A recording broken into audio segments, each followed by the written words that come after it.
Boa noite. Estamos ao vivo em todo o país pela TV Cultura, pelas emissoras afiliadas, pela Rádio Cultura Brasil, pelo portal UOL e pelo portal da Cultura no cemais.com.br/jornalismo.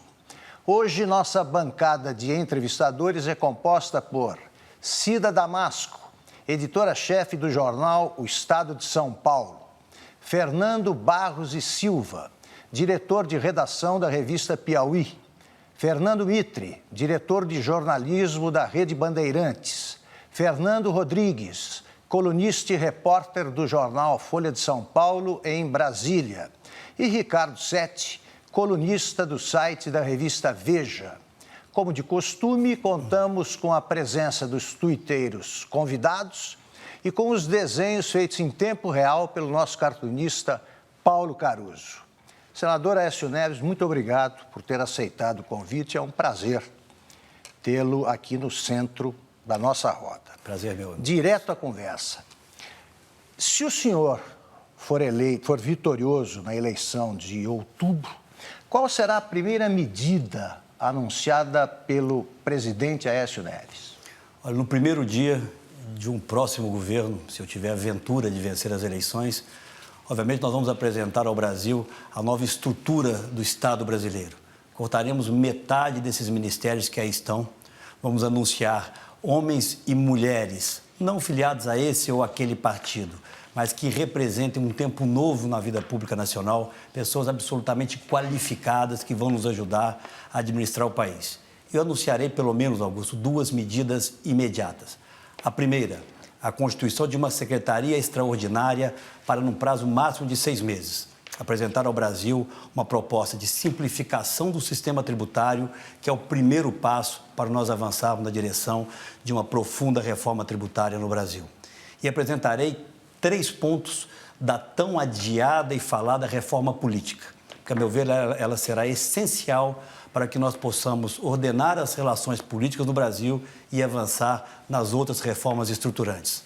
O retorno, com uma carência de 1 a 2 eleições, da cláusula de desempenho, o que reduziria o quadro hoje de 22 partidos funcionando no Congresso Nacional para algo em torno de 7 a 8 partidos. O voto distrital misto, que, de um lado, reaproxima o representante do representado, e permitindo que metade das vagas possam ser supridas por listas partidárias, onde representantes de segmentos de pensamento que não tenham base territorial, eleitoral, possam participar do debate parlamentar através das listas partidárias. E, por fim, o fim da reeleição com mandato de 5 anos para todos os detentores de cargos públicos. 4 anos para nós trabalharmos e 1 ano de eleição. Perfeito. Ricardo Setti. Senador, já estamos praticamente em campanha eleitoral e há alguns temas espinhosos que têm que ser trazidos à tona. Eu vou procurar trazer um.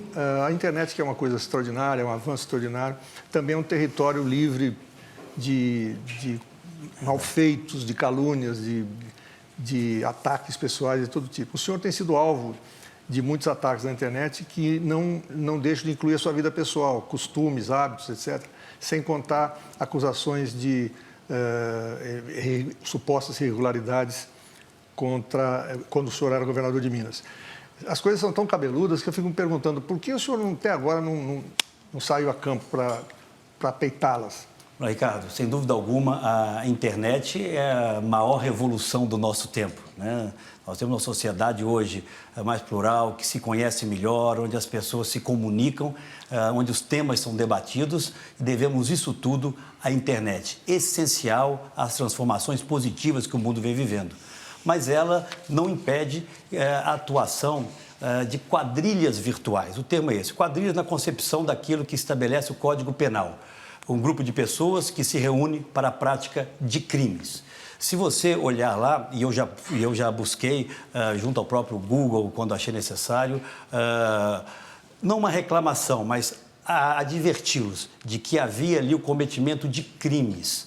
Para você ter uma ideia, vou citar um rápido episódio, se você me permite. Quando eu governava Minas Gerais, nós fizemos saneamento básico nas regiões mais distantes do estado, os pequenos aglomerados do Vale do Jequitinhonha e do Mucuri. Foi essencial para a melhoria da qualidade da saúde naquelas regiões. Isso era permitido antes da regulamentação da emenda 29.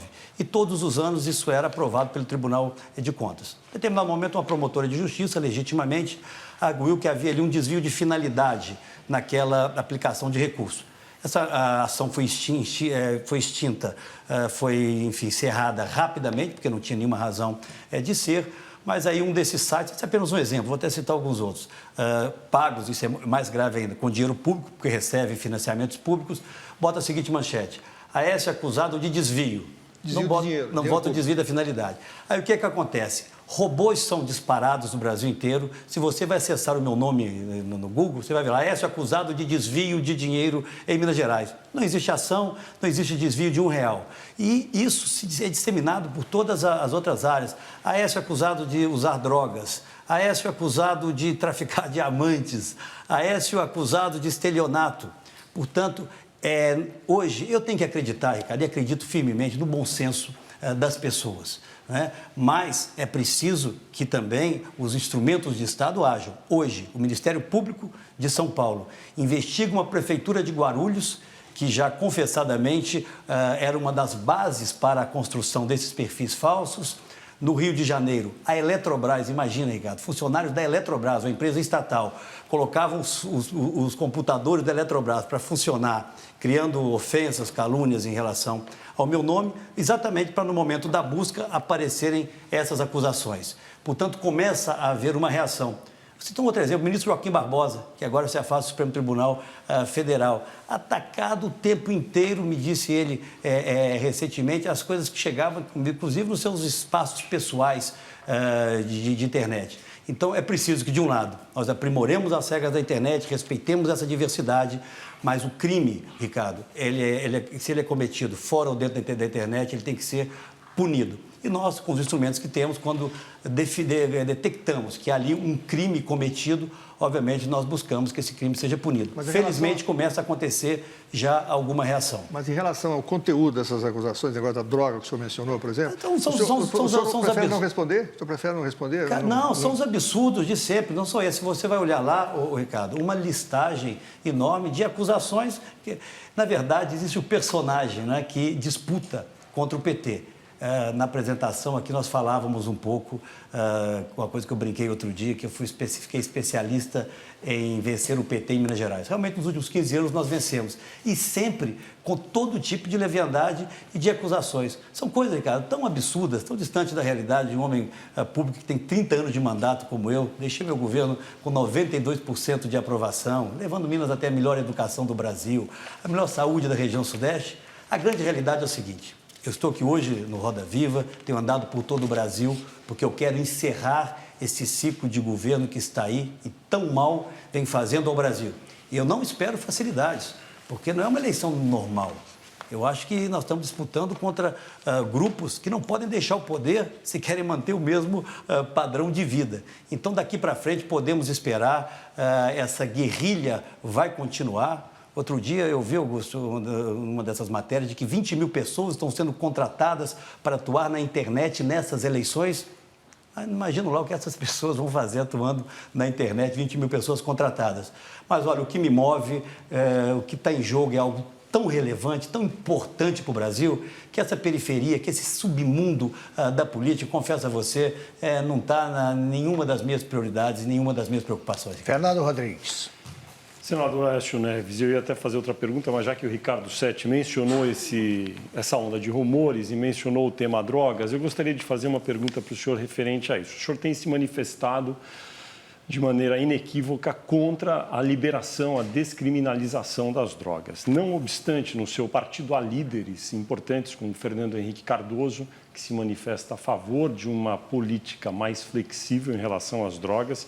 E, mais recentemente, tem uma declaração de Pimenta da Veiga, que é candidato ao governo de Minas Gerais, que disse o seguinte: duas questões me sensibilizam. Isso é o Pimenta da Veiga, seu indicado aliado lá em Minas Gerais.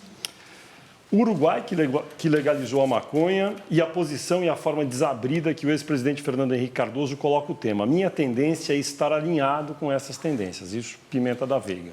O senhor tem posição diversa. Afinal, se o senhor for eleito presidente da República, dentro do seu partido, haverá uma posição unificada a respeito disso? A minha posição, Fernando, é muito clara, né? Eu presido o PSDB, um partido plural, onde todos têm o direito de ter suas opiniões.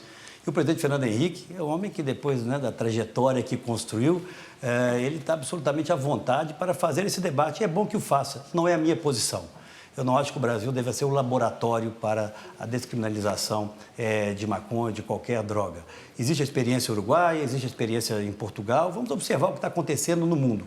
Mas essa não é uma agenda que eu acho que atenda ao interesse, à expectativa dos cidadãos brasileiros. O que nós precisamos é, sim, ter uma política nacional de segurança que não existe hoje no Brasil, que impeça a disseminação dessa epidemia do crack que devasta famílias inteiras, enquanto as nossas fronteiras continuam absolutamente abertas e não há política para enfrentar o tráfico de drogas, o tráfico de armas, que são responsabilidade da União. Eu tenho uma divergência nesse ponto, talvez seja um dos poucos pontos, com o presidente Fernando Henrique. Não sou a favor da descriminalização. A população carcerária no Brasil, cerca de 550 mil detentos. Desses, um quarto aproximadamente, ou até mais, estão presos por conta de algum tipo de relacionamento com o uso ou tráfico de drogas, às vezes pequenas quantias. Como é que resolve isso, então? Olha, nós temos buscado, Fernando, no Congresso Nacional, estabelecer um debate amplo que busca a reforma do nosso Código de Processo Penal e do nosso Código Penal e algumas outras propostas que visam exatamente estabelecer uma política nacional de segurança. O senador Luiz, aqui de São Paulo, que você conhece muito bem, tem em nosso nome proposto várias medidas. A base do governo impede que essas demandas da sociedade ou essas novas propostas avancem. Em relação ao Código Penal, é preciso, de um lado, agravar a pena dos traficantes, daqueles que efetivamente fazem aumentar o consumo de drogas no país, mas permitir que, por exemplo, nos crimes leves, possa haver uma prestação alternativa de serviços ao invés da simples pena de cárcere, da pena de privação da liberdade. Nós temos, eu apresentei um projeto, Fernando, logo que cheguei ao Congresso Nacional, o primeiro projeto que apresentei no Senado, em razão da minha experiência como governador de Minas Gerais, eu já alertava para a inexistência de uma política nacional de segurança que impedia o contingenciamento do Fundo Penitenciário e do Fundo Nacional de Segurança. Eles, dada a urgência, dada a prioridade absoluta com que nós temos que tratar a questão da segurança pública, eu achava que os recursos, como continuo achando, da segurança pública, deveriam ter o mesmo tratamento que tem os recursos da educação, transferidos por um critério a ser determinado aos estados, para que eles possam definir sua política de segurança. Investimento em efetivos, investimento em equipamentos, investimento em inteligência. Hoje não acontece isso. Os recursos são contingenciados até o final do ano e o governo os utiliza para fazer superávit. Eu vou citar um exemplo. Só vou pedir que eu me lembro, apenas para concluir. Curte a resposta para a gente poder completar a rota. Tá. Por favor, não, apenas para concluir. O ministro da Justiça disse recentemente, um ano e pouco atrás, que as penitenciárias, que os presídios brasileiros eram masmorras medievais ou algo parecido com isso. E são, realmente, eu tenho que concordar com ele. Mas a diferença é que o diagnóstico e a prática nesse governo são muito distantes. Nesses últimos 3 anos, em que ele é ministro da Justiça, o que foi aprovado para o fundo penitenciário, de tudo que foi aprovado, em torno de 1 bilhão e 400 milhões, sabe quanto foi executado pelo governo federal? 10,5% disso. Então, isso é um retrato claro do descompromisso do governo federal com a questão da segurança pública. No Fundo Nacional de Segurança, cerca de 35% apenas executado. Portanto, nós temos propostas que, infelizmente, a base do governo não permite que avançam e que minorariam, pelo menos, acho eu, a sensação de impunidade e o crescimento da violência no Brasil a partir do tráfico de drogas. Fernando Barros e Silva. Senador, boa noite. Boa noite, Fernando. Também ia começar por outra questão, mas vou dar seguimento a esse assunto, porque eu acho que as coisas funcionam melhor assim.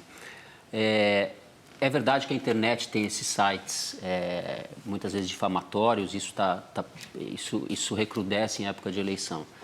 Mas a sua vida privada é vista como um ponto vulnerável, não só pela internet, pelo PT, muitos seus aliados falam isso também. Então, eu queria que o senhor esclarecesse. Eu vou falar, o Sete falou drogas, o Fernando Rodrigues também mencionou o assunto. O senhor deu uma entrevista à Folha há 2 semanas, se eu não me engano, em que o senhor reconheceu ter fumado maconha aos 18 anos e nunca mais. Existe, no entanto, uma zum pela internet do que o senhor foi usuário de cocaína. Eu vou usar a palavra. Então, eu queria que o senhor respondesse no programa, com clareza, se o senhor foi usuário de cocaína ou não foi. Fernando, jamais. Talvez seja exatamente isso que busca esse submundo da internet. Um jornalista, né, qualificado como você. Não é. Nós estamos numa campanha presidencial. Vamos a ele. Claro que não, Fernando. Eu tenho uma vida, né, da qual eu me orgulho muito. Sou um homem do meu tempo, Fernando. Eu nunca vesti um figurino de um político tradicional. Nunca deixei de ter as minhas relações pessoais. Eu nunca deixei de ser alguém de bem com a vida. Tenho uma família extraordinária, né? Busquei dedicar minha vida à política integralmente. E os que me conhecem vêm me reelegendo há 30 anos e me dando todas as oportunidades que eu tive até hoje. Mas, infelizmente, não conseguem dizer que sou desonesto, efetivamente. Não conseguem dizer que sou incompetente. Enfim, de alguma forma, alguns ataques têm que vir. Mas repito a você com absoluta franqueza. O que me move hoje é algo tão maior, Fernando. É buscar restabelecer a ética no país, a eficiência na gestão pública, a coragem para fazer as reformas que vão melhorar a sua vida, dos teus filhos, dos nossos filhos. É isso que me move. E se o ataque que tem a fazer a mim é esse do submundo, das denúncias que circulam sem qualquer tipo de prova, sem qualquer tipo... exemplos, eu não sem estou qualquer tipo de conexão com a realidade. Vou ser breve. Eu acho que nós existe um evento famoso no Maracanã, sérios. um jogo Brasil e Argentina, em que a torcida gritava o seu nome relacionando a droga, a cocaína especificamente. E em dezembro do ano passado, na semana em que o senhor estava anunciando a sua candidatura, reuniu a imprensa no Piantella no dia 12 de dezembro, no dia 17 o senhor lançou no Congresso um pré-programa de campanha de governo. No intervalo desses 2 eventos, o senhor estava numa semana de ofensiva da candidatura, digamos assim, de colocar as primeiras estacas na candidatura. O seu correligionário José Serra, no dia 15 de dezembro, um domingo, publicou um artigo na Folha de São Paulo com o título, eu vou tirar o óculos para ler. Fernando vai insistir só para que você pesada no Brasil, resuma, inépcia e ideologia. E daí a primeira frase do artigo é: o debate sobre o consumo de cocaína no Brasil pode e deve ser uma pauta em 2014. Muita gente relacionou o senhor. Eu não estou fazendo nenhum juízo de valor, mas... Fernando, quando você tiver alguma acusação em relação à minha conduta, seja pessoal ou pública, faça acusação. Se nós queremos dar aqui vazão, repito, ao submundo das redes e da internet, isso significa que ninguém pode disputar com esses adversários. É as armas que tem. Olha, Fernando, eu tenho uma vida extremamente honrada, uma vida extremamente limpa, tenho espírito público. Olha, estou me julgando de cabeça num projeto a favor do Brasil. Então, olha, vamos conversar sobre aquilo que interessa aos brasileiros. Eu acho que a oportunidade que o Brasil tem agora de construir uma etapa nova, né, um tempo novo, ela é tão grandiosa que não vale a pena nós perdermos tempo, repito, com o submundo. Qualquer acusação, ela tem que vir, em qualquer homem público. O homem público tem que estar pronto para responder a qualquer denúncia, a qualquer acusação. Mas é preciso que ela haja. A infâmia, a calúnia, isso não pode merecer o tempo de jornalistas tão qualificados como os que estão aqui. Fernando... E também, talvez, o meu. Fernando Mitre. Senador, o senhor, no mês passado, em abril, o senhor fez 2 ou 3 referências à flexibilização da legislação trabalhista. O senhor parece defender essa flexibilização. As reações foram terríveis. A área sindical reagiu muito mal e, imediatamente, o seu concorrente, ex-amigo, ou amigo, entre aspas, o Eduardo, se pronunciou absolutamente contra mexer na legislação trabalhista e a presidente Dilma não toca nesse assunto, isso não faz parte da agenda dela. Agora, recentemente, o senhor mudou um pouquinho a sua retórica. Hoje mesmo, o senhor no Estadão, eu vi lá uma resposta que o senhor deu, o senhor já estava preocupado em dizer, olha, não vamos flexibilizar direitos de ninguém. Nós vamos trabalhar uma nova relação entre capital e trabalho e vamos enfatizar a negociação direta. Eu queria saber o seguinte, essa velha senhora CLT, que está aí há mais de 70 anos, na verdade muito mais, né? Começou nos anos 30, ela já está fora da realidade em muitas coisas, mas ninguém ousa tocar nela. O senhor parece que chegou perto, recuou um pouco. Eu queria saber o que é que o senhor propõe que se mude na CLT. Fernando, veja bem, não houve recuo algum. O que houve foi uma exploração de algo que eu não havia dito. Eu participei de um evento do setor de turismo e sindicatos ligados ao turismo, de servidores de hotéis, de funcionários de restaurantes, apresentaram uma proposta que, em razão da sazonalidade daquela atividade, você tem regiões do Brasil onde o turismo existe 2, 3 meses ao ano, ou em alguns feriados, como na nossa Minas Gerais. E havia o quê? O estímulo à informalidade, já que não havia contratação pelo ano inteiro de servidores para aquelas atividades ligadas ao turismo, porque ela não se mantinha, essa atividade, ao longo do ano. Eu falei, olha, todas as propostas que venham da classe trabalhadora, do setor sindical, que possam garantir a formalização do trabalho, foi isso que eu disse, têm que ser discutidas. Eu fui constituinte em 88, eu fui signatário da Constituição de 88 e ela garantiu direitos importantes aos trabalhadores.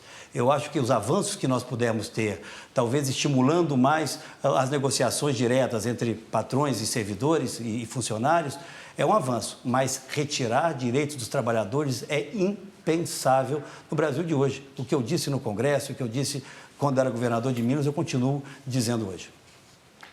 Cida Damasco. Senador, até pouco tempo atrás havia um certo clima de lua de mel entre o senhor e o pré-candidato Eduardo Campos. Da parte do ex-governador Eduardo Campos, parece que essa lua de mel, pelo menos, está acabando. Em encontros recentes, ele tem feito considerações a respeito da sua candidatura, ligando a forças do passado e ao conservadorismo. Como é que o senhor classifica a candidatura dele? Olha, em primeiro lugar, eu respeito muito o governador Eduardo Campos. E, repito, eu não mudarei a minha estratégia em função de uma ou outra pesquisa de opinião. O nosso objetivo, a responsabilidade que o PSDB tem enquanto um partido de oposição ao lado dos nossos aliados como Democratas e Solidariedade, é apresentar assim ao Brasil um projeto alternativo a esse que aí está. E vamos apresentá-lo. Esse conceito conservador e não conservador, enfim, e mais avançado, eu tenho muitas dúvidas sobre o que significa efetivamente. Vou te dar um exemplo aqui. Se nós, sem dizermos de quem é o governo, disséssemos o seguinte, olha, houve um governo que num período permitiu os melhores resultados para o sistema financeiro, as melhores remunerações para o sistema financeiro. E, de outro lado, tem um governo que foi o único Estado subnacional que alcançou antecipadamente 7 das 8 marcas, das 8 metas do milênio. Qual desses é o progressista, qual o conservador? O primeiro, o que deu lucros extraordinários, inéditos ao sistema financeiro, é o governo do PT. O que alcançou as metas sociais do milênio antecipadamente, o que nenhum outro Estado, de nenhum outro país do mundo fez, é o meu governo em Minas Gerais. Agora, é óbvio que o governador Eduardo tem as suas ideias, tem os seus compromissos e, obviamente, as suas propostas. Nós não somos iguais. Se estivéssemos iguais, nós estávamos dentro de um mesmo partido ou de um mesmo projeto. Portanto, eu vou continuar com o meu objetivo, dar fim a esse ciclo que está aí, iniciar um novo ciclo no Brasil. E, obviamente, as nossas diferenças, assim como as nossas eventuais convergências, elas vão surgir durante a campanha. Quais são as suas principais diferenças em relação à candidatura dele? Eu cito uma que me ocorre aqui. Eu nunca participei de um governo do PT, por exemplo. Senador, senhor, vou pedir que o senhor cite, então, objetivamente, que o senhor dê a resposta que o Eduardo Campos não deu aqui. Ele disse também que ia cortar metade dos ministérios. Está vendo? Já é uma convergência. Não, pedimos que ele apontasse pelo menos 3 exemplos de ministérios que serão extintos ou, depois de reduzida a estrutura, absorvidos por outro. Eu queria que o senhor apontasse 3 ministérios. Aí eu até acho que o governador Eduardo, eu compreendo as razões dele. O governador Anastasia, que você conhece, ex-governador de Minas Gerais, para mim... Esteve aqui, é mais qualificado, a meu ver, hoje, especialista em setor público. Ele está redesenhando o Estado, ele está redesenhando o modelo de gestão do Estado brasileiro. Existe uma pesquisa feita pela Universidade de Cornell, nos Estados Unidos, feita em 120 e poucos países, tem ela sentido ou não essa pesquisa, mas ela aponta ali que os países que apresentam melhores resultados na área social e na gestão pública são aqueles que detêm entre 20 a 23 ministérios. Eu acho que esse é um número para nós termos, não fixado exatamente num ou no outro, mas alguma coisa em torno disso, que significa mais ou menos metade do que nós temos hoje. Mas quais são os Mas eu pretendo, veja bem, é um desenho que está sendo feito, você contar só uma ponta da história, vai ficar faltando alguma coisa. Eu quero poder, ainda durante a campanha eleitoral, e essa é a nossa ideia, apresentar um novo modelo do Estado brasileiro, porque algumas ações que deixaram de ser, enfim, algumas áreas que deixaram de ter um ministério específico, não significa que aquelas ações não terão uma prioridade por parte do governo. Ao contrário. Sim, como já aconteceu. Eu acho que em alguns momentos você tirar a estrutura ministerial, estabelecer metas para cada uma das áreas do governo, você vai ter muito mais efetividade nos resultados. Você sabe, Augusto, que Minas Gerais é o único estado brasileiro onde 100% dos servidores têm metas a serem alcançadas e são avaliados por desempenho. Quem sabe isso não é um bom modelo também para o Eu interrompi o Mitre. Senador, eu queria lhe perguntar exatamente sobre isso. A austeridade. O senhor está falando em redução de ministério, deduz-se aí que o senhor tem um projeto de austeridade para o primeiro ano do seu governo, o senhor foi eleito. Eu pergunto, haverá corte de gastos no governo? Cortes sérios? Aqueles 22 mil cargos que o Augusto cita aí agora, o senhor vai mexer neles? Pode-se dizer que o senhor vai tomar medidas duras contra a inflação, o que significa que o crescimento pode ficar prejudicado, que, aliás, o crescimento está lá embaixo, não tem muito o que prejudicar mais. Mas podemos imaginar que as suas medidas duras vão significar um crescimento limitado?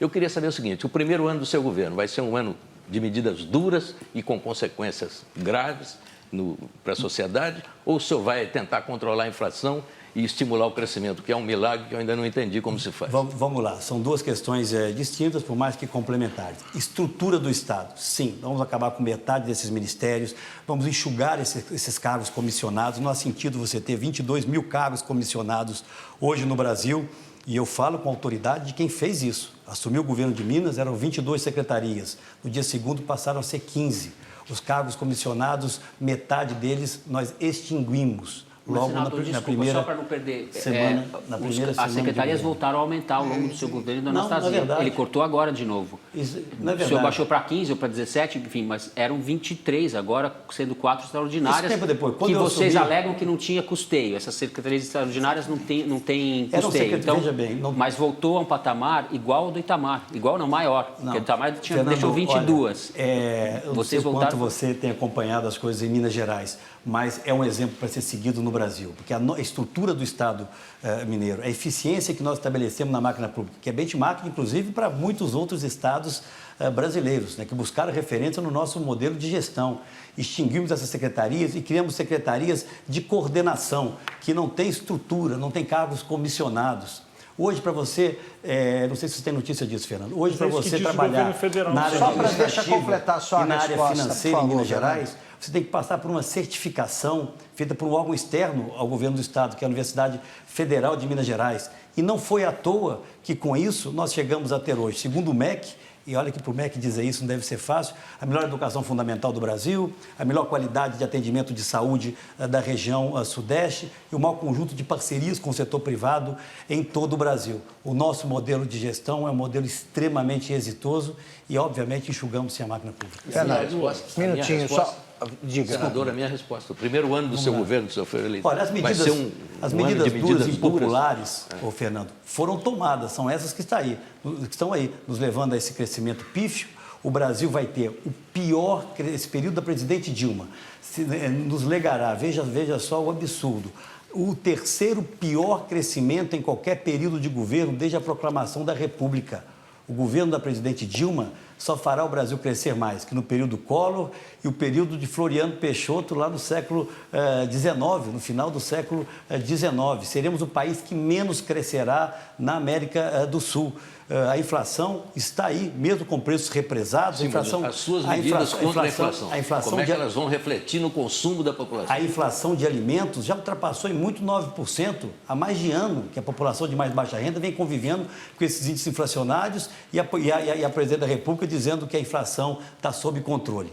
Qualquer que seja, Fernando, o próximo presidente da República terá que ter responsabilidade para tomar as medidas corretas e nós vamos tomá-la. Inflação tem que ser centrada no centro, tem que ser buscada no centro da meta. Eu acho que é possível, num período de 1 ano e meio a 2 anos, você iniciar um processo de redução da banda, que hoje me parece extremamente extensa, e uma questão fundamental. Nós temos, sim, que paulatinamente encaixarmos o crescimento dos gastos correntes do governo dentro do crescimento da própria economia. Nós tivemos, no primeiro trimestre desse ano, por exemplo, crescimento dos gastos do governo em torno de 15%, enquanto as receitas cresceram 7,5%. essa conta não fecha. Isso passa por qualificação, por fim do desperdício e, obviamente, pela profissionalização do Estado. Vamos agora, Cida, a gente volta a esse assunto no próximo bloco. Vamos agora para um rápido intervalo e voltamos já com o pré-candidato à presidência da República do PSDB, senador Aécio Neves.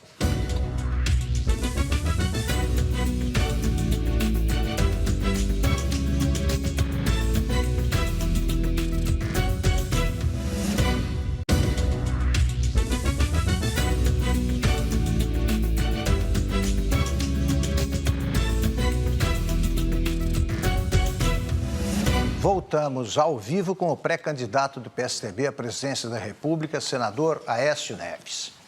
Antes de passar a bola para o Fernando Rodrigues e para a Cida, que queriam fazer perguntas já no bloco anterior, eu queria fazer ao senhor, senador, uma pergunta que me foi repetida por centenas de espectadores. Como é que será a política externa do seu governo, se o senhor se eleger presidente? Sobretudo, como é que o senhor vai tratar o Mercosul e como serão as relações com países favorecidos pela política externa de hoje, como Venezuela, Cuba, etc.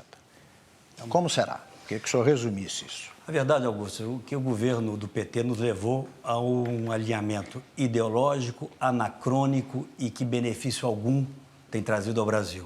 Parte desse crescimento pífio da economia brasileira é porque nós não avançamos em parcerias com outras partes do mundo. O Brasil, nos 12 anos de PT, firmou 3 acordos bilaterais com o Egito, com Palestina e com Israel. Nós estamos vendo aqui os nossos vizinhos da Aliança do Pacífico avançando, indo embora. Chile, Peru, Colômbia e México, selando acordos com várias regiões do mundo. Nós estamos prestes, Augusto, a ver formalizado um acordo chamado Acordo Transatlântico com Estados Unidos e União Europeia, que, obviamente, limitará ainda mais os mercados para produtos brasileiros. Nós temos que flexibilizar as amarras do Mercosul, fugir desse alinhamento ideológico e buscar parcerias com o mundo desenvolvido e que, obviamente, sem deixar de manter as relações que já mantemos hoje, mas que permitam parcerias com empresas brasileiras que hoje estão fora das cadeias globais de produção. O Brasil já participou na década de 80 com alguma coisa em torno de 2,3% do conjunto do comércio internacional, do comércio externo. Hoje participa com 1,3%. Nós somos a 7ª maior economia do mundo, mas somos apenas o 23º maior exportador. Somos ainda uma economia relativamente fechada. Portanto, resgatar a tradicional política externa brasileira, buscando relações com outras regiões do mundo, avançando na negociação, que mais uma vez foi interrompida, com a União Europeia, é essencial para nós recuperarmos o vigor de determinados setores da economia brasileira.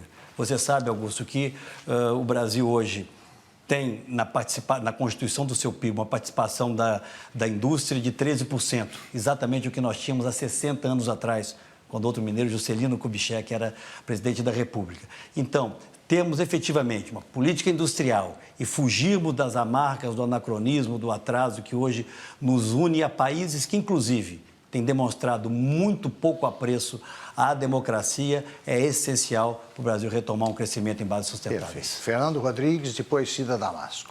Senador Aécio, entendo que o senhor não queira falar neste momento quais são os ministérios que eventualmente o senhor vai extinguir no caso de vencer a disputa para a presidência da República. Mas posso entender que o senhor vai dizer quais são esses ministérios que serão extintos antes do dia 5 de outubro, dia da eleição? Essa é uma pergunta. E a outra, na linha daquilo que o colega Fernando Mitre perguntou sobre medidas, todos nós sabemos que os preços controlados pelo governo foram represados ao longo dos últimos anos. E há aqueles que advogam que o reajuste deve ser feito com uma paulada só no início de 2015, aos que dizem que é necessário um pouso mais suave ao longo de 1 ano ou 2 para recompor esses preços. A respeito disso, o senhor já tomou alguma decisão sobre como serão recompostos esses preços que foram represados pelo governo? Vamos lá. Em primeiro lugar, nós estamos, portanto, conversando muito sobre esse redesenho da estrutura do Estado brasileiro. Se eu tiver condições, eu pretendo sim, Fernando, se ele estiver pronto, anunciá-lo antes das eleições. Pode ser só depois da eleição? Não, eu pretendo que seja, se estiver pronto, eu pretendo que seja antes das eleições. Você não acha justo que o eleitor saiba quais ministérios o senhor vai cortar antes da eleição? O eleitor, Fernando, na nossa campanha eleitoral vai conhecer propostas com profundidade, com conteúdo que eu não me lembro se em outras pôde conhecer. Não tenha dúvida que esse debate ocorrerá. Eu fui o primeiro a iniciar... Mas pode ser só depois da eleição? Não, pretendo que seja antes, estamos redesenhando isso. Eu acho que o anúncio tem que ser um conjunto de ações que tenha começo e meio e fim. Porque, como eu disse aqui já, se determinadas ações que hoje são comandadas por um ministério podem ser muito mais eficazes se estiverem ligadas à presidência da República ou subordinadas a uma determinada área de governo. Né? Nós não falamos aqui ainda das agências reguladoras que foram também sucateadas, né? e, na verdade, politizadas nesse governo e que, em benefício da boa gestão pública, tem que ser resgatadas. Então, esse nosso modelo, ele vem com o corte de ministérios, mas vem também com o fortalecimento e a profissionalização das agências reguladoras. Portanto, é um desenho muito mais amplo do que eu dizer que não, vou acabar com a pesca, como alguém disse, não, vamos juntar a agricultura com não sei o quê. Não, é uma coisa muito ampla que precisa ser justificada e explicada à sociedade. Antes da eleição, o senhor deve fazer Não, isso? a minha intenção é que seja antes da eleição, não tem a menor dificuldade. Mais do que isso, Fernando, eu pretendo fazer algo inédito, pelo menos na história política mais recente do Brasil. Anunciar, a partir de agosto, algumas figuras, alguns nomes que vão nos ajudar na construção desse novo projeto de governo. E os preços represados? Ninguém vai fazer isso numa paulada. O que nós precisamos para enfrentar os preços é previsibilidade. Quanto tempo para reajustar? O que nós vamos estabelecer são Fernando, regras... eu vou pedir que você deixe a roda andar. O que nós vamos estabelecer, Fernando, são regras absolutamente claras. Quais os critérios, em que momento eles vão ser reajustados. Eu antecipar agora, sem conhecer efetivamente o impacto exatamente desse congelamento nas contas públicas ou das próprias empresas, como a Petrobras, é avançar um pouco mais. Mas nós vamos ter regras absolutamente claras e é isso que falta ao Brasil nessa e em várias outras áreas. Cida. Senador, o senhor se referiu à criação de uma secretaria extraordinária para a simplificação tributária e evitou e não usou a expressão reforma tributária. Não é muito pouco para quem quer fazer uma mudança profunda na economia? E não é um reconhecimento de que essa questão de reforma tributária enfrenta muitas resistências e que não fazê-la não é só uma falta de vontade política? Não, é de condições objetivas. Seria até talvez mais popular eu dizer que nós vamos fazer imediatamente após assumir o governo uma profunda reforma tributária. A reforma tributária tem que ser compreendida em dois momentos. A primeira etapa é a simplificação. Nós temos hoje um emaranhado de impostos indiretos, 27 legislações de ICMS, por exemplo, que impactam no custo de quem empreende no Brasil. São mais de 40 bilhões de reais que o conjunto das empresas brasileiras gastam hoje apenas para operar essa máquina, apenas para fazer andar a máquina pagadora. E eu acho que é exatamente esse período da simplificação do sistema tributário que nós precisaremos para que haja a abertura de um espaço fiscal para iniciarmos um processo horizontal de diminuição da carga tributária. Portanto, eu farei essa campanha, como fiz a minha vida inteira, dizendo sempre a verdade. Gostaria até que as coisas pudessem se precipitar. Mas é irreal hoje você avançar dizendo que com os gastos crescendo como cresceram no Brasil nos últimos anos, principalmente esses últimos 3 anos, que haja espaço para você fazer imediatamente a redução da carga tributária. Ou seja, não há espaço no momento para reduzir impostos. Não nesse momento, mas a médio prazo eu acho que isso é possível, até porque nós vamos encaixar os gastos do governo, os gastos correntes, através de uma requalificação desses gastos dentro da própria arrecadação e do próprio crescimento da economia em última instância. Fernando Barros, 7 e Mitre. Retomando um pouco o que o Fernando falou, o senhor disse que vai anunciar alguns nomes a partir de agosto. O Armínio Fraga é o seu principal colaborador na área econômica, o senhor tem tido contato frequente com ele, e é quase um segredo de polichinelo que ele vai ser seu ministro, provavelmente da Fazenda. Isso já está... É esquisito o senhor anunciar, o senhor não anunciou oficialmente, mas para o mercado, para os players da economia, todo mundo aposta que o Armínio Fraga será o seu ministro da Fazenda. Então, a minha pergunta é, ele será o seu ministro da Fazenda? Segunda pergunta, não é estranho por que o senhor precisa fazer isso agora? É como se precisasse de uma âncora de credibilidade para a sua candidatura? Em primeiro lugar, Fernando, nós estamos em junho, né? Eu acabei de falar que isso vai ser em agosto. Obviamente, não vou anunciar ninguém agora. A Armínio é um quadro extraordinário que o Brasil inteiro respeita, inclusive os nossos adversários, mas ele é um dos vários colaboradores que nós temos, inclusive na área econômica. Não há, Fernando, nenhuma definição em relação ao Ministério da Fazenda, e nem precisa haver.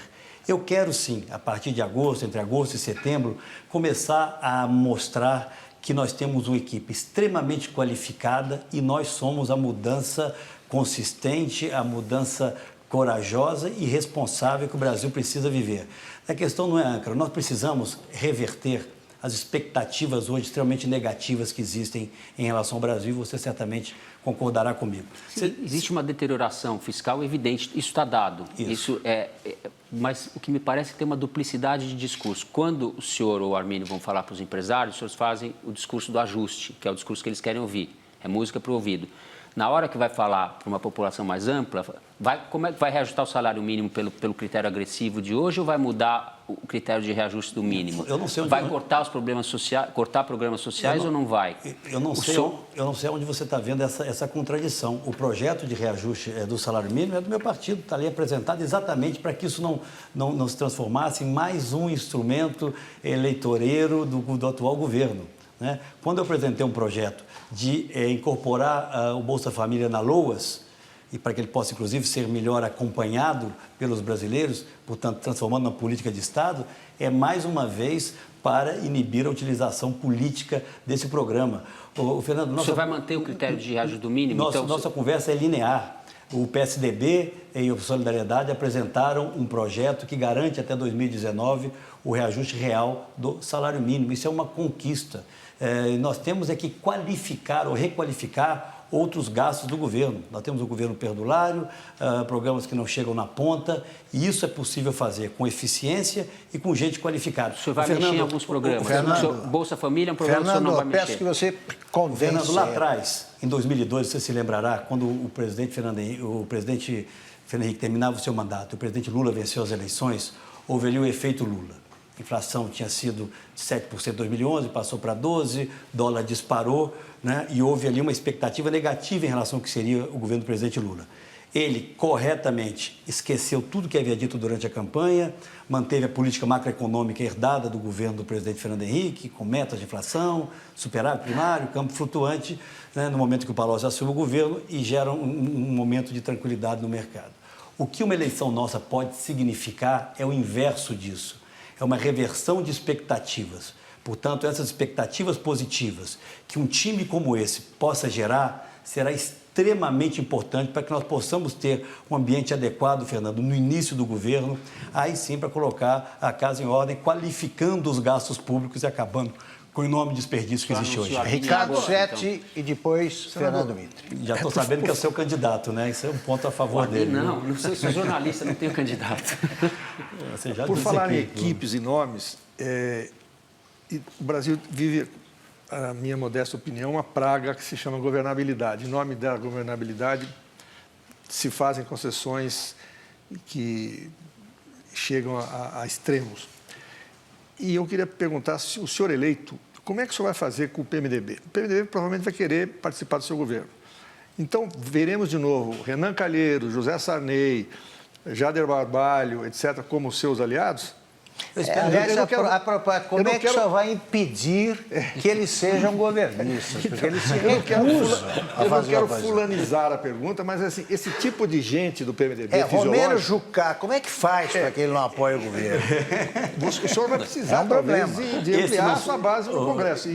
Como é que fica o PMDB? Ricardo, eu espero que não haja essa necessidade. Esse não será o núcleo do nosso governo. Eu vou citar aqui algo que eu disse em um determinado momento, e até, enfim, alguns não entenderam, não quiseram entender, quando eu disse que é natural que num futuro governo, forças que estão hoje na oposição se unam, independente de quem seja o próximo presidente da República. Isso em relação à candidatura do PSB, e acho que isso é absolutamente natural. Nós vamos ter que buscar um novo centro, um novo núcleo de poder. Eu acredito muito, Ricardo, que em Minas aconteceu isso, que o exemplo do governo, as medidas corretas, as medidas que a sociedade compreenda como medidas necessárias, medidas importantes, tragam uma base de apoio a nós, sem aquilo que o PT estabeleceu na política brasileira, que é a absoluta mercantilização de todas as negociações. Você hoje só negocia com o governo em busca de espaços de governo. Eu quero ter apoios. O apoio você não nega, mas o apoio não quer dizer uma presença dessas figuras no governo ou no centro do governo. Porque eu terei uma agenda para o Brasil. E é a essa agenda do Brasil que eu vou buscar apoio e acredito que conseguirei. Fiz isso em Minas e acho que é possível fazer isso no Brasil. Senador, nós já ouvimos muito até aqui no Roda Viva promessas como essa, entendeu? Que será um governo de programa, um governo de conteúdos. Nisso, Fernando. É isso que me move, é isso. E nunca aconteceu. Estou só dizendo, é um pouco de incredulidade da minha parte. E ainda, com essa incredulidade, eu vou lhe perguntar sobre aquele projeto seu de reforma política. O senhor disse que logo no começo vai mandar uma reforma política que tem aí mandato de 5 anos, voto distrital misto, e a cláusula de barreira. Tudo bem. Eu só quero lembrar o seguinte, o senador Fernando Henrique tem um projeto lá no Senado, exatamente, voto distrital misto, está lá, engavetado. Tem mais uns 10 ou 12 engavetados lá. Projetos de reforma política estão dezenas, todas engavetadas. Por quê? Porque a gente espera que aqueles que se nutrem desse esquema mudem o esquema. É quase impossível isso. Eu queria saber o que dá ao senhor essa certeza de que o senhor vai conseguir fazer essa mudança. Tem muito a ver com a pergunta do 7, porque é preciso mudar um pouco o sistema. Mas uma enorme confiança. Nada justificaria eu estar aqui hoje conversando com vocês e fazendo essa caminhada se eu não acreditasse que isso efetivamente é possível. E no Brasil, Fernando, e aí talvez seja esse o momento para isso, não se faz nenhuma reforma constitucional, uma reforma que dependa de maioria constitucional, sem a ação firme do governo. Nós temos, a verdade é essa, um presidencialismo quase imperial no Brasil.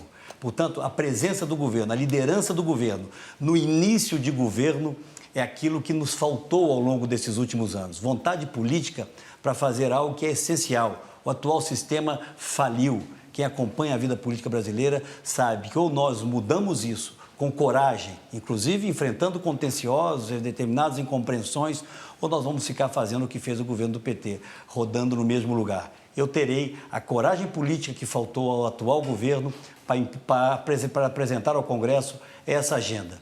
E acredito que o Congresso poderá, no início do governo, nos dar apoio para implementá-la. Só quero lembrar que o candidato Fernando Henrique também propunha a reforma política e depois ela ficou na gaveta do não seja tão negativo assim. Eu acho que nós vivemos um tempo novo e hoje a falência dessas relações políticas não existia no tempo do Fernando Henrique. Esses 22 partidos dentro do Congresso Nacional com negociações, Fernando, quase que individuais, para não dizer de pequenos grupos de interesse. Mas ele ou nós também temos a coragem de viabilizar isso no início do governo, ou aí sim as dificuldades para as outras reformas serão gigantescas e muito maiores do que poderiam ser. Senador, mesmo num quadro diferente, ele também teve que enfrentar essas questões da governabilidade. Não ouvi, desculpa. Mesmo no governo, mesmo sem esse número exagerado de partidos, ele enfrentou também problemas de governabilidade e ele teve que ceder a outros partidos, teve que ceder ao PMDB. O Renan Calheiros esteve no Ministério, inclusive. Alianças partidárias são necessárias, serão feitas. Mas a que custo? Jamais ao custo que hoje se cobra do PT, que o PT admite pagar. Na verdade, né? O PT parece que se acostumou e sente prazer em estabelecer esse tipo de relações. Hoje existe uma maioria no Congresso Nacional que jamais existiu, pelo menos desde que eu lá cheguei. E talvez não tenha existido desde enfim... Pedro Álvares Cabral. Mas em Minas Gerais... Minutinho, deixa só completar. Vamos lá. Então, é uma maioria extraordinária. No Senado Federal, a oposição tem 17% das cadeiras. Então, estamos falando de uma maioria de 83%. Na Câmara, a maioria chega próximo de 80%, talvez 70 e poucos por cento. Para que serviu essa maioria? Qual o projeto estruturante, qual a grande reforma que foi conduzida por um governo que detém essa maioria? Nenhum.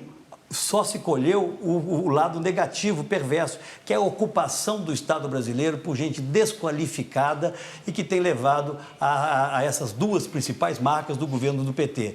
Incompetência, né, em absolutamente todas as áreas e os desvios sucessivos que hoje... chegou uma exaustão desse processo. E os desvios sucessivos que aí estão. Chegamos à exaustão. E no meu caso específico, eu posso garantir, vai haver coragem política para apresentar uma proposta adequada que, a meu ver, possibilitará uma nova relação entre as forças políticas brasileiras. Ricardo Sete, depois o Fernando vai falar de Minas. Uma Aí. pergunta fundamental, Ricardo. senador, sobre o seu projeto de reforma política. A não reeleição incluiria o senhor mesmo como presidente? Olha, eu não farei nenhuma questão da reeleição. Óbvio que quando eu falo de um mandato de 5 anos para todos os cargos eletivos, nós temos que estabelecer uma coincidência. E, obviamente, ninguém vai falar de prorrogação de mandatos, né? O fato de disputar ou não a reeleição é uma decisão à frente. Agora, o que nós estaremos propondo para que haja essa coincidência é que os próximos mandatos sejam já eleitos na própria... Mas um próximo mandato seguinte ao seu, se eleito, será já dentro da nova legislação. Então, o senhor não poderia ser candidato? Não, na verdade, o que você tem que fazer é estabelecer, para chegar nesses 5 anos, você vai ter que estabelecer um corte lá adiante, para que haja a coincidência. Nada impede que haja disputa ainda no cargo. A regra valeria para frente. Fernando Barros. Eu estava pensando nessa questão da coalizão. Se a gente for observar o caso mineiro, quantos partidos apoiaram seus governos? Inúmeros. 16. E agora o Pimenta da Veiga, que é o candidato do PSDB ao governo de Minas, vai ter o apoio de 20 partidos, 22? Fernando, vamos no meu governo, por aí. Meu governo deve ter tido apoio de 14, de 15 partidos. Como estou vendo que você está muito interessado em Minas, eu sugiro que você averigue. Quais foram as indicações desses partidos políticos para secretarias de Estado? Nenhuma. Eu busquei as melhores figuras. Quando eu busquei uma Anastasia para ser meu secretário de planejamento, depois uma Renata Vilhena, um Fuad Noma para ser secretário da Fazenda, eu não busquei pessoas filiadas a qualquer partido. 70% do meu governo não tinha filiação partidária. Quando eu busquei o Gilma da Federação da Agricultura para ser o secretário da Agricultura, é porque era o melhor. Quando eu busquei o Brumer, depois presidente da Uzi Minas, para ser o secretário de Desenvolvimento Econômico, que era o melhor quadro que eu tinha à disposição. E sabe o que aconteceu? Eu tive um apoio extraordinário na Assembleia. Sabe o que aconteceu com os deputados da minha base aliada? 100% deles se reelegeram, porque eu os prestigiava. Nas suas regiões, os investimentos do governo eram levados por ele. E esse do jogo político é natural, inclusive aqueles determinados pelo governo. Minas tinha, Fernando, 229 cidades sem ligação asfáltica. 229, mais que a maioria dos estados tem no conjunto das suas cidades. 4 delas federais. Minas é o estado com mais municípios do país, 853 municípios. 225 de responsabilidade do Estado, 4 da União. Eu asfaltei as 225. Estão lá até hoje as 4 pequenas estradas de responsabilidade da União. E é óbvio que minha base parlamentar, de alguma forma, que apoiava o governo, se beneficiava desses investimentos. Esse é um deles. Eu falei aqui de saúde, falei aqui de educação. Então, o Estado cresceu, o Estado se desenvolveu e nós estabelecemos lá uma relação política correta, digna, altiva. E é isso que eu pretendo fazer no governo federal. Senão não teria sentido eu estar aqui. Peço licença ao Mito para aproveitar esse finzinho de bloco e fazer uma pergunta que vem sendo reiterada por incontáveis espectadores. O que é que o senhor vai fazer objetivamente com o programa Bolsa Família? Vamos lá. Eu tenho 2 propostas que explicam com muita clareza o que vamos fazer com a Bolsa Família. Primeiro, tirá-la hoje da órbita de uma secretaria subordinada a um ministério, regulada por decreto, como acontece hoje, para ser utilizada permanentemente em vésperas de eleição. A nossa proposta transforma o Bolsa Família em política de Estado, incorpora o Bolsa Família na lei orgânica da assistência social, onde está o benefício de prestação continuada para idosos e portadores de deficiência que têm até determinada renda, onde está o PET, que é o Programa de Erradicação do Trabalho Infantil. Isso dá estabilidade às famílias que recebem o Bolsa Família e permite um acompanhamento maior dessas ações. Eu tenho um segundo projeto que foi aprovado na semana retrasada por um voto. Para nós da oposição, aprovar um projeto contra a maioria do governo, né, é algo extraordinário na Comissão de Assuntos Sociais, que estimula aquele que é o beneficiário do Bolsa Família a se integrar ao mercado de trabalho. Como? Aquele que alcança um emprego no mercado de trabalho, com carteira assinada, que ultrapassa o teto do benefício do Bolsa Família, portanto, ele estaria tendo que sair do Bolsa Família, o nosso projeto permite, Augusto, que ele continue recebendo por até 6 meses, concomitantemente, o seu salário, no seu novo emprego e o Bolsa Família. Por quê? porque o que acontece hoje é o temor das pessoas que são beneficiárias do Bolsa Família de buscarem um espaço no mercado de trabalho formal, não se garantirem naquele emprego, não ficarem naquele emprego e perderem os dois. Isso nós apresentamos com base em inúmeras pesquisas que fizemos com beneficiários do Bolsa Família, porque eu acho, Augusto, que o Brasil tem que parar com essa história de querer comemorar a cada ano 1 ou 2 milhões de famílias a mais beneficiadas pelo Bolsa Família. O Brasil vai ser um país melhor quando nós, respeitando os direitos daqueles que recebem o Bolsa Família, eles são intocáveis, nós comemorarmos porque o Brasil cresceu, se desenvolveu, essas pessoas se qualificaram, comemorarmos que temos 2 ou 3 ou 5 milhões a menos de famílias no Bolsa Família. Portanto, essas propostas eu acho que colocam um programa que é importante, que foi iniciado, Augusto, no governo do presidente Fernando Henrique. Se você for olhar o DNA do Bolsa Família, você vai encontrar lá o Bolsa Escola, o Bolsa Alimentação, o Vale Gás, o Cadastro Único, que depois foram unificados no governo do presidente Lula. O Bolsa Família, a única, para concluir, diferença de visão que tem em relação ao PT, porque considero ele extremamente necessário, é que para nós do PSDB o Bolsa Família é o ponto de partida. Para o PT, infelizmente, é apenas o ponto de chegada. Vou pedir ao Mitre que abra a roda no próximo bloco, porque agora eu preciso fazer mais um rápido intervalo. Voltamos já com o pré-candidato do PSDB à presidência da República, senador Aécio Neves.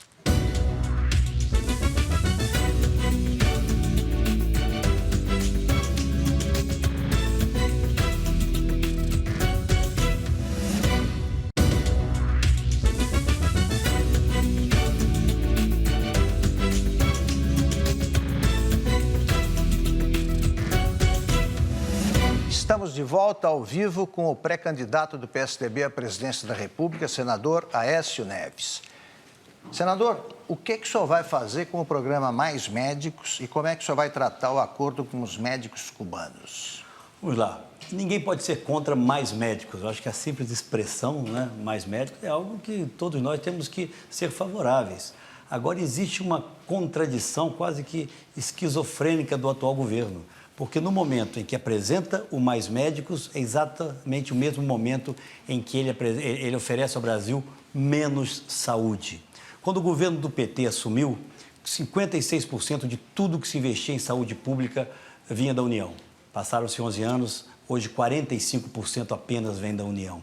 Nesses últimos 4 anos apenas, Augusto, foram 13 mil leitos extintos no país. 13 mil leitos.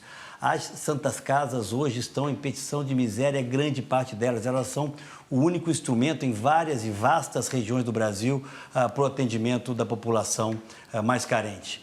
E o governo do PT demorou a descobrir que existia essa defasagem, hoje que nós calculamos em torno de 50 mil médicos, e não se preparou para isso. O Mais Médicos é bem-vindo, mas com novas regras. No governo nosso, nós não permitiremos a discriminação que o atual governo federal faz com os médicos cubanos. Porque, diferente dos médicos portugueses, os médicos argentinos ou de outras partes do país, eles recebem 20%, 25% no máximo daquilo que o governo brasileiro paga. No nosso governo, os médicos cubanos receberão aquilo que recebem os médicos de outros países e terão que passar pelo Revalida. Agora, o que nós temos que criar no Brasil é, sim, a carreira de médicos federais. Esse é o único caminho para que, a médio prazo, nós possamos ter assistência de saúde adequada nas regiões mais pobres do Brasil. E um outro equívoco gravíssimo do governo do PT foi abandonar o programa Saúde da Família, criado no governo do presidente Fernando Henrique, que em todo o seu período de governo veio crescendo em média 60% ao ano. Nós estamos falando ali de equipes multidisciplinares, né, e equipes que atendem preventivamente as famílias, portanto, muito adequado para evitar gastos desnecessários no sistema público de saúde. E ao longo do governo da presidente Dilma, esse crescimento foi reduzido a alguma coisa em torno de 6%, 7% ao ano. Portanto, resgatar boas práticas de política pública e qualificar o gasto em saúde é essencial para que a saúde não seja tratada apenas como uma bandeira eleitoral pelo PT. Mitre. Senador, eu queria saber como o senhor encara, como o senhor analisa e como o senhor tenta superar esse paradoxo que está aí nas pesquisas. 2/3 dos eleitores querem mudanças de rumo do governo, não é? E, no entanto, grande parte deles vota ainda na presidente Dilma. Eu relaciono isso, acho que o senhor também, com uma certa rejeição à política de um modo geral, aos políticos, à política e ao discurso político. Eu queria saber como é que o senhor pretende encarar isso, porque não é uma questão só de a oposição que ainda não se mostrou, vem aí horário gratuito, etc. É uma questão de rejeição mesmo, é muito mais sério. Aquelas multidões na rua não se sentem, não se sentiu representadas. Fernando, é claro e é notório que existe uma rejeição geral à política como um todo, o que não é como atividade. Isso não é bom para nenhuma democracia. Existe hoje um fato, esse para mim é o único relevante nesse momento que as pesquisas apontam, até porque todas as pesquisas apontam, e eu poderia aqui estar comemorando o nosso crescimento em todas as pesquisas. Todo mundo comemorou a última pesquisa. Mas esse não é, mas nós tínhamos um pouco mais de motivos, mas essa não é a questão central para mim. O dado relevante é que mais de 70% da população quer mudanças e mudanças profundas. O grande desafio das oposições é exatamente poder se apresentar como essa mudança que gera expectativa nas pessoas, ou pela qual anseiam milhões de brasileiros. Isso só vai acontecer, Fernando, quando os candidatos puderem não apenas ser conhecidos, mas apresentar as suas propostas. Hoje, aqui é um bom momento, estamos aqui numa TV importante, discutindo o Brasil. Mas são poucas as oportunidades, pouquíssimas, que a oposição tem. Você me ofertou uma bela oportunidade também na Band, mas são pouquíssimos esses programas que nos dão espaço para debater ideias. A partir da Copa do Mundo, aí sim, com os candidatos oficializados, há que haver uma certa isonomia hoje no tratamento dessas candidaturas. Porque hoje é acachapante a presença do governo na televisão, seja a mídia natural, espontânea em relação à presidência da República, a bilionária propaganda, quase uma lavagem cerebral, né, que é a propaganda sucessiva das empresas públicas, dos bancos públicos, né, se apresenta, e até as cadeias de rádio e televisão. Hoje há um desequilíbrio enorme, que tende a ser superado. O sentimento crescente hoje na sociedade brasileira não é de permanência desse grupo que está aí. O Brasil quer mudanças. E vou lhe dizer, Fernando, de forma muito objetiva, nós estaremos em condições de nos apresentar como uma mudança verdadeira pela qual o Brasil anseia. Porque é uma mudança de procedimento, de visão do Estado, uma mudança ética, moral. Nós acreditamos que a decência e a eficiência podem caminhar juntas na vida pública. Já mostramos isso e acho que vamos mostrar ao Brasil. Senador, eu vou pedir que todos sejam, Mitre, só um minuto, todos sejamos mais concisos, entrevistados, entrevistadores, porque o bloco é muito curto. Só uma frase. Fernando Rodrigues. Eu só queria lembrar que o PT trabalha com a ideia mudança com Dilma e baseado nessas pesquisas. Só quero lembrar isso. O governo é tão ruim que até o PT quer mudar, isso é verdade. Fernando. Senador Aécio Neves, eleição é basicamente comparação, não é? Quem fez o melhor governo para o Brasil? O presidente Fernando Henrique Cardoso ou o presidente Luiz Inácio Lula da Silva? Fernando, impossível comparar momentos tão distintos da vida nacional. Eu tenho a capacidade, diferente dos nossos adversários, de reconhecer virtudes naqueles que estão em outro campo político. Eu não vejo só, eu vou chegar lá, eu não vejo nos meus adversários só defeitos, tampouco acho que alguém, apenas por estar no meu campo político, só tenha virtudes. O governo do presidente Fernando Henrique foi extremamente importante para que os outros avanços viessem, seja a partir da estabilidade da moeda, talvez a mais importante de todas as reformas feitas naquele tempo, as privatizações essenciais de setores como telefonia, siderurgia, aviação, reconectou o Brasil ao mundo. A lei de responsabilidade fiscal, eu vou me deter aqui apenas em questões mais emblemáticas, foram fundamentais para que o Brasil começasse a avançar. E o início dos programas de transferência de renda. Ali começou-se a reescrever a história do Brasil. Eu faço justiça ao governo Itamar Franco, quem deu o aval político para que o Plano Real fosse concebido. Veio o governo do presidente Lula, com a continuidade desse avanço na área social, houve o adensamento desses programas de transferência de renda. Acho até que nós deveríamos e poderíamos ter feito a unificação desses programas lá atrás. Veio o governo do presidente Lula e avança nessa área. Agora, surfa durante alguns anos na herança bendita do governo anterior, só que essa herança exauriu-se. O governo do presidente Fernando Henrique foi vital para que o Brasil avançasse do ponto de vista do desenvolvimento econômico e dos programas de transferência de renda, e o governo do presidente Lula teve no início as suas virtudes, mas infelizmente o aparelhamento da máquina pública foi tamanho e a flexibilização desses pilares macroeconômicos fundamentais foi tão grande que nos trouxe hoje a esse crescimento absurdo da economia. A última pergunta do bloco. Sim, mas o senhor está dizendo que o governo Fernando Henrique foi mais eficaz que o governo Lula, é isso? O governo do presidente Fernando Henrique cumpriu as suas metas. O seu grande objetivo qual era? Era estabilizar a moeda, era resgatar a credibilidade da economia brasileira, iniciar um processo virtuoso de crescimento da nossa economia. Fernando, quando o presidente Fernando Henrique assumiu o governo, a inflação anual era de 916%. Ele deixou com 12%. E mesmo assim, você bota nesses 12%, uns 4 ou 5% na conta do efeito Lula, porque ela estava menor do que isso antes do processo eleitoral. O mal do PT é a incapacidade de ter generosidade, de reconhecer que o Brasil não foi descoberto em 2003. O Brasil é uma construção de vários governos, de várias gerações. Agora, infelizmente, esse último período de governo está destruindo essas conquistas, inclusive as conquistas sociais. Porque os programas de transferência de renda, cantados em verso e prosa como a grande conquista, a grande inovação do governo do presidente Lula, iniciados no nosso governo, hoje perdem o seu efeito com o recrudescimento da inflação. A inflação de alimentos, como eu disse aqui, está já próximo de 2 dígitos a mais de ano.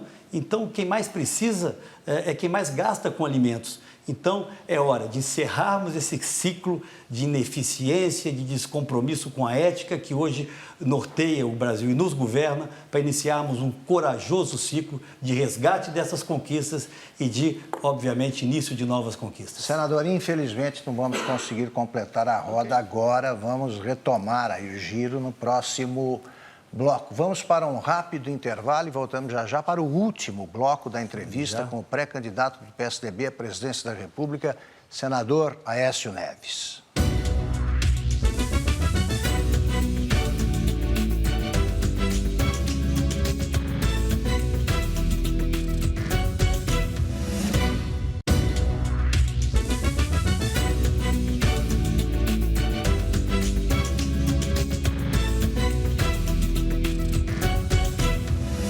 Voltamos ao vivo para o último bloco da entrevista com o senador Aécio Neves.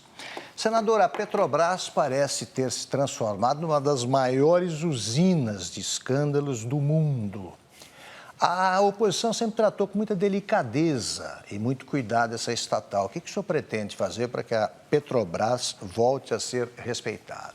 Olha, é curioso se nós voltarmos um pouco no tempo, Augusto. Você se lembra, nas últimas campanhas, o PT sempre nos acusando de querer privatizar a Petrobras. Acusação absolutamente leviana, isso jamais passou pela cabeça de nenhum de nós. O que eu vou fazer, no primeiro momento, é reestatizar a Petrobras, tirá-la das garras de um partido político, de grupos de interesse que tomaram conta da empresa para fazer negócios. A Petrobras, infelizmente, deixou as páginas econômicas hoje para frequentar as páginas policiais. Perdeu metade do seu valor apenas nesses últimos anos. Se transformou na empresa não financeira mais endividada do mundo. E hoje deixou de ser, sequer na nossa região, a principal petroleira. Era a 12ª maior empresa do mundo, hoje é a 100ª, 20ª, alguma coisa. O que nós vamos fazer na Petrobras, Augusto, é o que nós vamos fazer no Estado brasileiro. Resgatar a meritocracia para nos confrontarmos com esse absurdo aparelhamento que é a principal marca de governo do PT. Cida, depois Fernando. Senador, o senhor disse que por volta de agosto deve estar anunciando os nomes... A partir de agosto. A partir de agosto do pessoal da sua equipe mais próximo.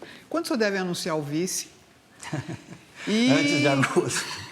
E o ex-ministro Joaquim Barbosa, houve alguma aproximação com ele já? Não, olha, eu tenho um respeito enorme pelo ministro Joaquim Barbosa, exatamente esse respeito me impede de fazer com ele qualquer abordagem política, né? Obviamente, candidaturas estão descartadas, já que ele saiu depois do prazo determinado, mas é um homem que honra o Brasil, é um homem que resgatou, e é preciso que se reconheça isso, em parcelas importantes da sociedade brasileira, a confiança no judiciário e na própria política como um todo. Eu acho que as páginas que ele escreveu, discorde-se disso ou daquilo, que ele escreveu no seu período do Supremo Tribunal Federal, não apenas na presidência, são páginas a serem rememoradas. Foi uma belíssima contribuição que ele deu ao Brasil e à dignidade na vida pública brasileira.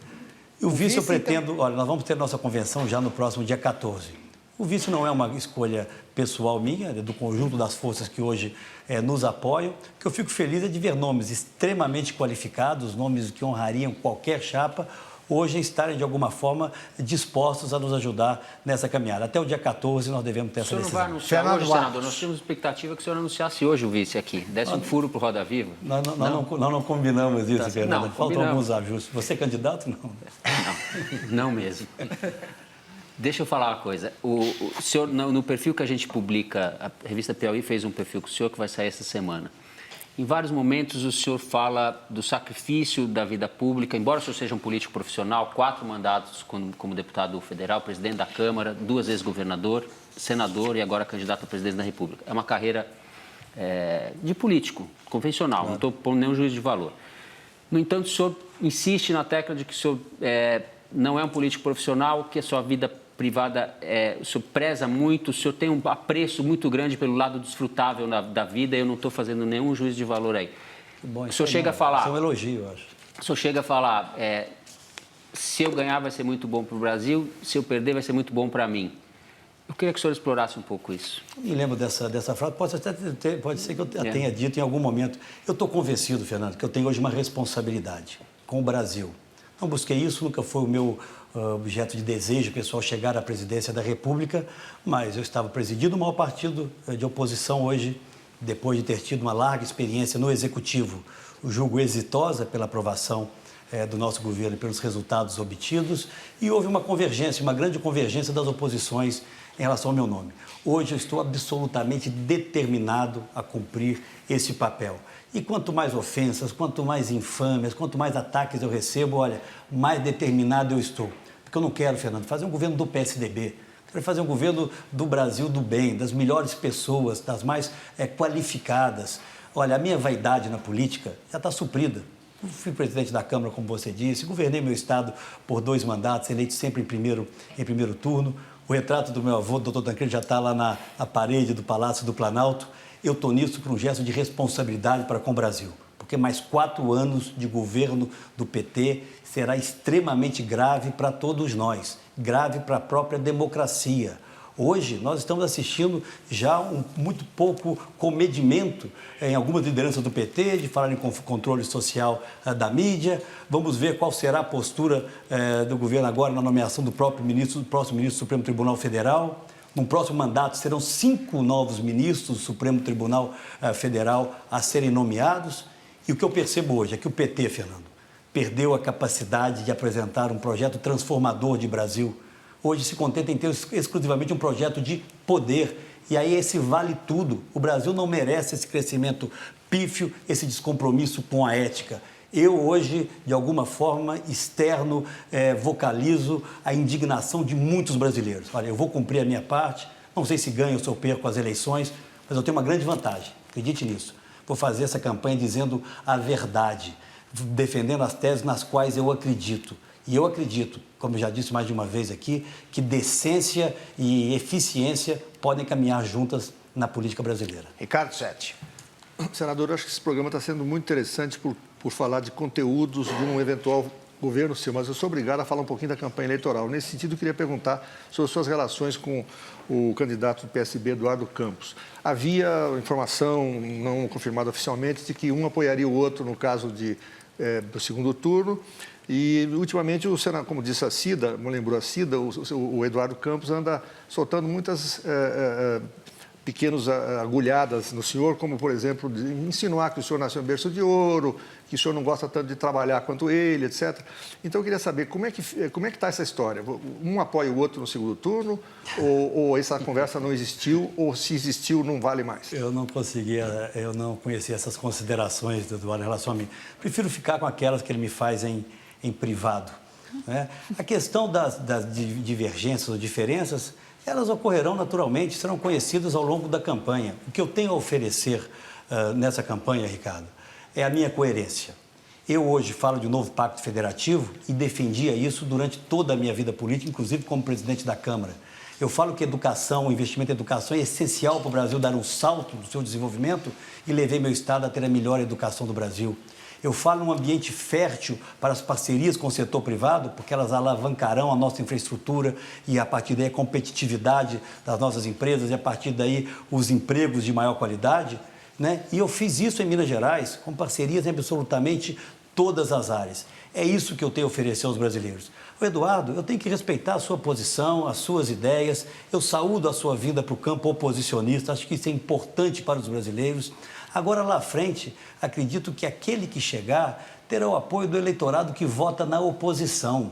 Eu acho que o eleitor hoje, que conhece o governo como conhece, estão aí há 12 anos, conhece a presidente que está aí também há muitos anos, dando as cartas em setores como de energia, né, e dando mal essas cartas, e a 4 governando o Brasil, tem já motivos para votar ou para não votar. Eu não vou mudar o meu norte. A minha briga não é com o PSB, não é com outros partidos de oposição que estão surgindo aí. O meu objetivo é apresentar ao Brasil, Ricardo, uma alternativa a isso que está aí. E a minha percepção, como um homem público que se orgulha muito do que faz. Olha, eu compreendo a política feita com dignidade, com responsabilidade, como a mais honrosa honrosa das atividades que qualquer um possa desenvolver no seio de uma sociedade. Portanto, é isso que eu tenho a oferecer à sociedade brasileira. A minha história de vida, a minha dignidade pessoal, o meu amor ao Brasil e a minha coragem para enfrentar aqueles que não podem deixar o governo até se querem manter o mesmo padrão de vida. Então, eu sei que não é uma eleição qualquer, é uma guerra fratricida. Senador. Eu estou preparado para ela e apenas concluo dizendo, né? A cada ataque eu responderei com uma verdade. Nós temos 3 minutos. Antes de passar ao Fernando Rodrigues, eu só sugiro ao senhor que, como aconselhava o ex-senador Antônio Carlos Magalhães, o senhor prefere ser elogiado em público e que ele faça as críticas em particular. É uma boa sugestão. Não é? Senador, milhões de pessoas foram às ruas desde junho do ano passado, está completando o ano, e muitos tinham um cartaz, não me representa. Era, em geral, direcionado a políticos de todos os partidos. Hoje, o Brasil vota a cada 2 anos. Pela sua proposta, o Brasil vai votar uma vez a cada 5 anos. O senhor está propondo menos participação, é isso? Ao contrário, maior qualificação da política, Fernando. Eu vi, inclusive, um artigo seu questionando, e obviamente é seu dever de jornalista e legítimo, essa nossa proposta. Ao contrário, o que nós queremos é a qualificação da vida pública. O que nós queremos é que as pessoas possam estar se acostumando mais ao debate político e, principalmente, conhecendo quem são aqueles que vão, de alguma forma, representá-los. Eu acho que não se confunde menos ou mais democracia com o número de eleições, mas com a qualidade das eleições. E eu acho que o mandato de 5 anos permite, inclusive, uma avaliação mais apurada do exercício por parte do eleito de cada um dos mandatos. Eu acho que é uma boa proposta para o Brasil. Nós temos 1 minuto, pergunta e resposta. Senador, um assunto que o separa também do Eduardo. A redução da maioridade penal. O senhor é a favor, ele é contra. Eu queria que o senhor explicasse rapidamente até onde vai essa redução que o senhor defende. Em primeiro lugar, não sou contra a redução da maioridade penal. Eu sou a favor de um projeto, inclusive inspirado pelo governador Geraldo Alckmin e apresentado pelo senador Aloysio, que permite, Fernando, que em casos gravíssimos, ouvido o Ministério Público da Criança e do Adolescente, possa o Ministério Público solicitar ao juiz, nós estamos falando aí dos champinhas na vida, de um rapaz que com 17 anos deu um tiro na cara da namorada e postou isso na internet dizendo que 1 ano depois estaria solto. Nesses casos gravíssimos, ouvido o Ministério Público da Criança e da Adolescência, poderá haver por parte do juiz a decretação do cumprimento da pena com base no Código Penal e não apenas nos 3 anos que hoje é o tempo máximo de permanência do jovem nessas casas de retenção. Portanto, acho que isso é um passo para uma discussão que é do nosso tempo. Mas, fundamentalmente, na questão da segurança pública, eu defenderei e apresentarei uma proposta de política nacional de segurança, com reforma do Código Penal, do Código de Processo Penal, com as inúmeras chicanas que ele apresenta hoje. Alguém que tem um bom advogado para ficar preso no Brasil tem que fazer um esforço enorme e acho que nós temos, sim, como assumir, enquanto governo federal, o protagonismo no enfrentamento da questão da violência, da criminalidade, do tráfico de drogas e do tráfico de armas no Brasil. Infelizmente, o nosso tempo acabou. Agradeço a presença da Cida Damasco, do Fernando Barros e Silva, do Fernando Mitre, do Fernando Rodrigues, do Ricardo Sete, dos tuiteiros convidados e do nosso cartunista Paulo Caruso. Agradeço também a você que nos acompanha até esta hora, e em especial ao senador Aécio Neves, que nos concedeu esta ótima entrevista. Muito obrigado. Boa noite, boa semana a todos e até a próxima segunda, quando falaremos de Copa do Mundo com o jornalista Juca Kfouri. Até lá.